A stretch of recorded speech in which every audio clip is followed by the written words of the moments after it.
Alright, mga minamahal, yes, it's me again, Alicia nyo, nagbabalik muli para sa ating panibagong video.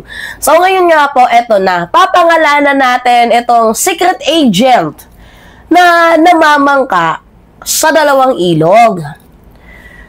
Ito nga po yung kinokontent ko sa inyo lately na si Small Boy.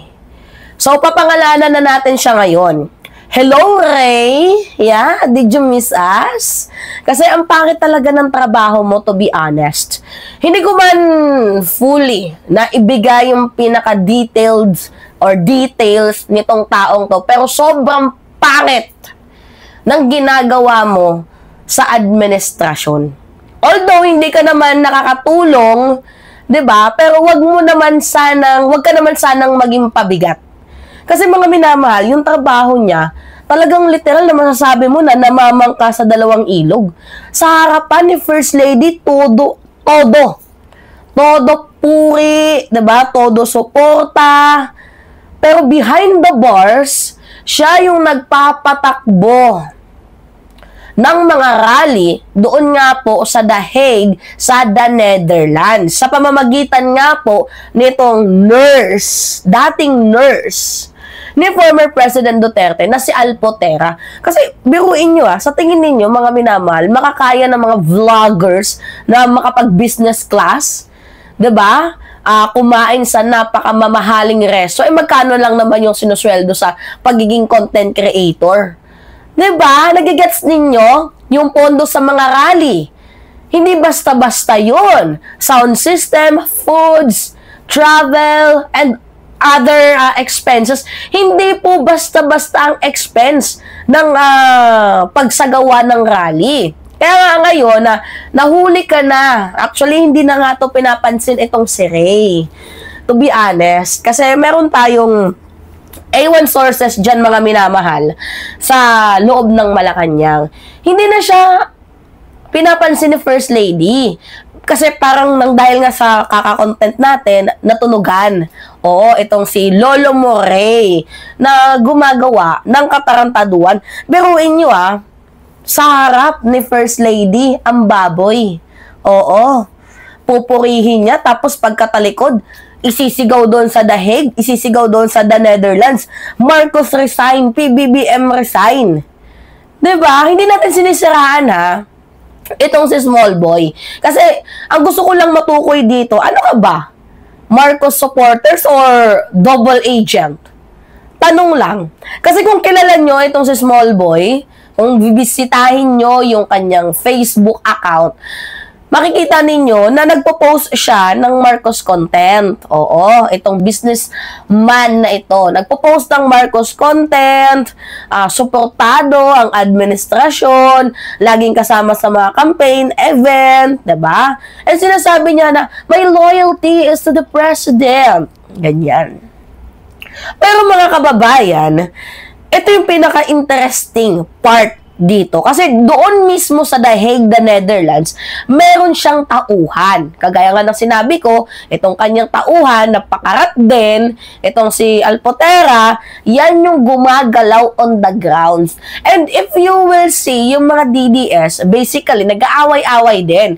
Kasi may Team Hanelet, may Team Alpotera, may Team Go. So, ngayon, yung team ni Ray, ni Small Boy, ay dito kay Alpotera.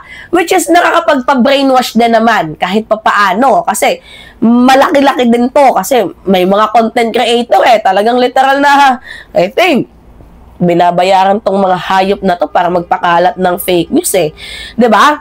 So, yung front, ang gumagalaw dyan, itong si, Alpotera, mga minamahal. And siya yung nagpapalaganap ng fake news, ng hatred, 'di ba? Dito nga po kay President Bongbong Marcos. Ngayon ang tanong, bakit pinapayagan ito ni Ray? 'Di ba? Bakit parang okay lang sa kanya na yurakin itong si President Bongbong Marcos? Siya pa yung nangunguna sa rally 'di ba? Although mga minamahal, hindi mo siya literally na makikita doon kasi mahalata siya nandito siya kay First Lady.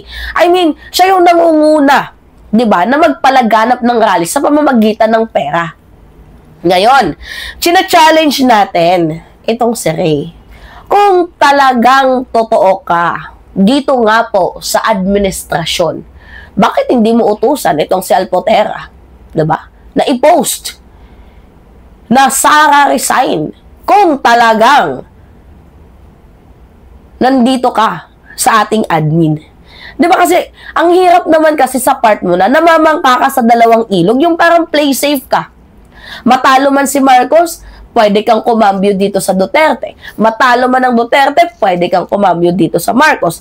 Kumbaga, sa politika, talagang political survival, itong ginagawa ni Ray, pero hindi mo ba alam na mas lalo mong nilulunod ang sarili mo? Kumbaga, pag magandang takbo ng gobyerno, ginagawa niya, PBBM siya. Pag pangit ang takbo ng gobyerno, maka-Duterte siya. Yan ba yung klase ng negosyo politika na meron ka? Ang pangit nga ng bus company mo eh. Sorry, hi, na ano natin, nabanggit natin yung negosyo niya. Pangit naman talaga, mga minamahal. Pero you know, the real problem is, hindi naman dapat parehong side ang pinapanigan mo. Dapat kung kanino ka loyal, dapat doon ka. Kasi ang pangit naman ng yung inconsistent ka sa mga ginagawa mo. May Alpotera ka, may First Lady ka pa. 'Di ba? Ginagamit mo si First Lady tapos aatakihin mo din. Hindi ka ba naman gago? Ngayon, kung talagang mahal mo ang admin, kung talagang totoo yung loyalty mo, ito lang yung challenge namin sa'yo. Bakit hindi mo anyayahan? 'Di ba? Nasaan na yung natin, mga minamahal? Sinisipo na naman tayo, punyeta. 'Di ba? Bakit hindi mo gawin or utusan itong galamay mo na kung talagang totoo yung loyalty mo sa administrasyon, utusan mo si Alpotera na mag-post ng Sara resign publicly sa Facebook. Simple lang ang hinihingi namin, 'di ba? Kasi kung BBM talaga ang sinusuportahan mo, abay dapat klarado. Alam naman namin na nagtatrabaho sa Alpotera.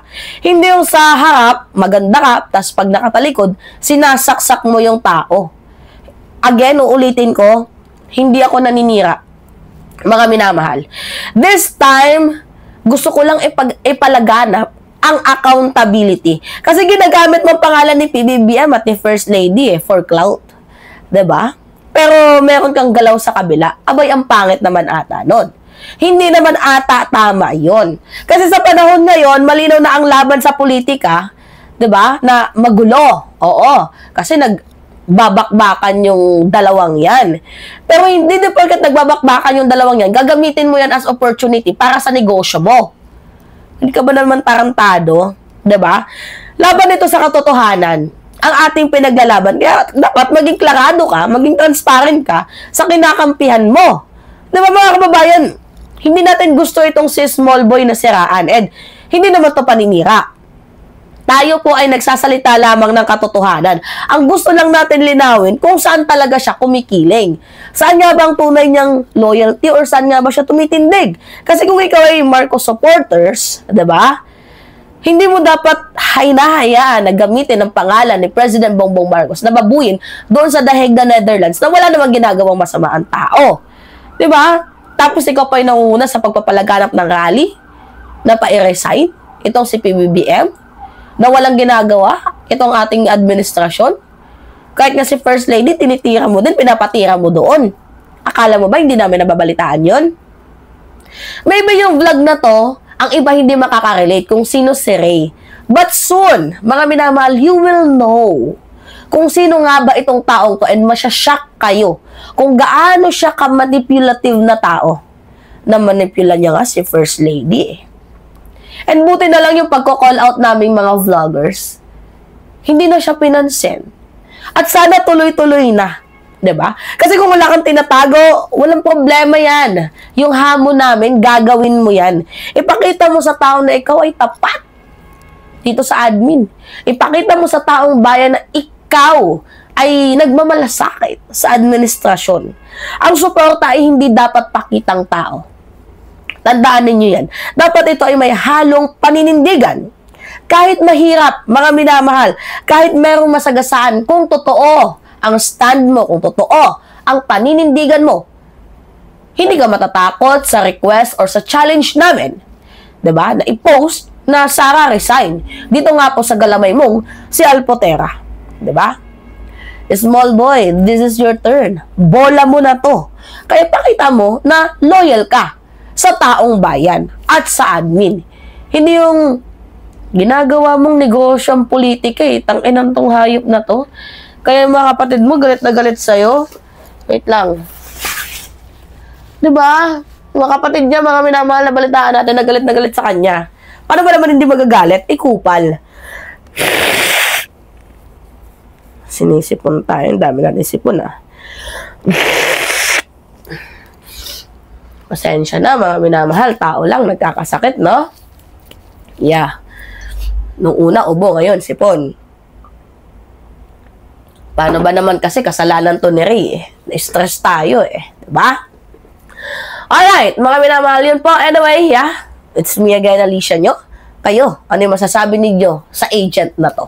Soon, ipapakita natin yung litrato niya. At magugulat kayo na kilala nyo itong si Ray. To be honest, mga minamahal.